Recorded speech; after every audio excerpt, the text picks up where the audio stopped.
Dans l'émission Quelle époque, diffusée samedi soir sur France 2, Léa Salamé a reçu Nicolas Bedos pour lui parler de son livre La soif de honte, qui paraîtra aux éditions de l'Observatoire le 7 mai. Dans cet ouvrage, l'acteur et réalisateur de 46 ans revient sur sa condamnation à 1 an de prison, dont 6 mois avec sursis et port d'un bracelet électronique jusqu'en 2023.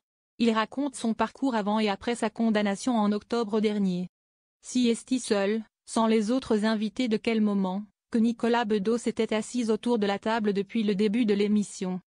Si est-il la première fois depuis 2 ans qu'il vient à la télévision, a déclaré Léa Salamé en l'accueillant.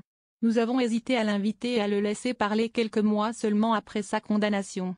Mais nous avons lu son livre, qui ne réparera pas les dégâts qu'il a causés, mais mérite de nous faire réfléchir. Parmi toutes les questions posées, le journaliste de France 2 a demandé à son invité si vendre ce livre aux victimes était un acte indécent. Je me pose la question, mais cela ne les empêche pas de parler, a déclaré Nicolas Bedos. Pendant 2 ans, je me suis tué, j'ai regardé d'autres raconter leurs histoires. Je ne remplace la parole de personne. Je donne un témoignage de l'intérieur.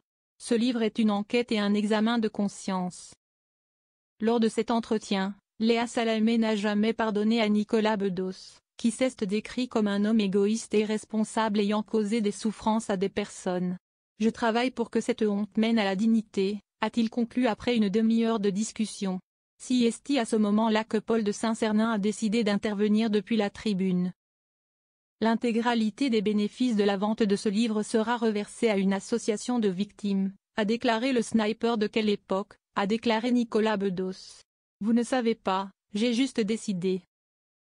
Après un bref rire, l'acteur de 46 ans a répondu très sérieusement, avec une pointe de reproche, à l'interview qu'il venait de donner, ce dont nous parlons ici est grave, et Paul de Saint-Cernin de rétorquer, si est-il une façon de vous montrer que le consentement est important.